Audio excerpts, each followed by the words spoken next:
Through it all, I never changed or went back on my campaign promises and only disagreed in a few areas, like my stance against H-1Bs replacing American jobs, AI state moratoriums, debt for life 50-year mortgage scams, standing strongly against all involvement in foreign wars, and demanding the release of the Epstein files.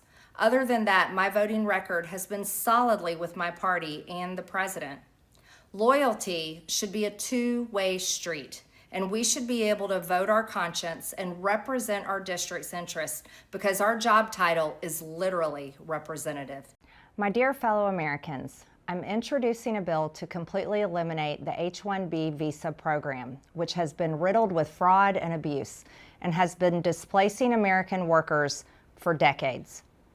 There will only be one exemption in my bill, and it will allow for a $10,000 per year cap on visas issued to medical professionals like doctors and nurses who provide life-saving care to Americans.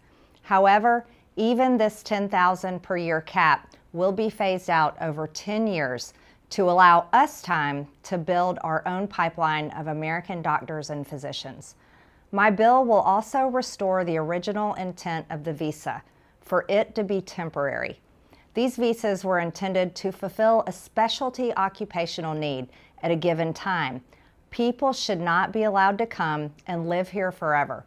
We thank them for their expertise, but we also wish them well so they may return to their home country. My bill will take away the pathway to citizenship, forcing visa holders to return home when their visa expires. In order to build our pipeline of American doctors and medical professionals, my bill will also prohibit Medicare-funded residency programs from admitting non-citizen medical students into their programs. Just last year alone, there were over 9,000 doctors in the U.S. who graduated from medical school but were left without a residency placement. Meanwhile, in 2023 alone, there were over 5,000 foreign-born doctors who received residency spots. This is entirely unfair, and it's America last.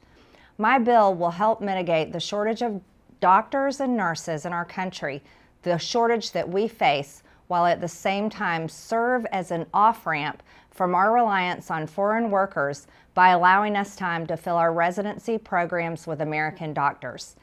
Now, this will completely end the H-1B visa program in all other sectors in the job force and in the workforce. This is America first. It's time to put American citizens first instead of foreigners first. And this has gone on, and this has been an abuse for far too long. Americans deserve a future, they deserve a chance, and I believe Americans are the most talented people in the world, the most creative, and I want them to have their American dream. Thank you. Who is a big ally of yours, said that she would rather see you focused on nonstop domestic policy meetings here at the White House instead of nonstop foreign policy meetings. What's your response to her saying that, and also saying that grocery prices are up and not down, as you've said? Yeah, so I don't know what happened to Marjorie. She's a nice woman, but I don't know what happened. She's lost her way, I think.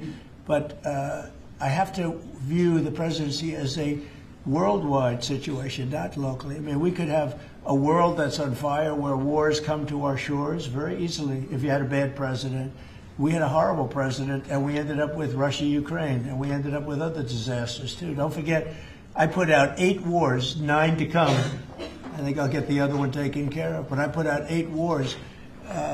And look at the damage that Russia, Ukraine has done to us as a country. I mean, we spent $350 billion. We're not spending any money anymore. Now they pay us through NATO. You know, I got NATO to go from 2% to 5%. Well, that's very important.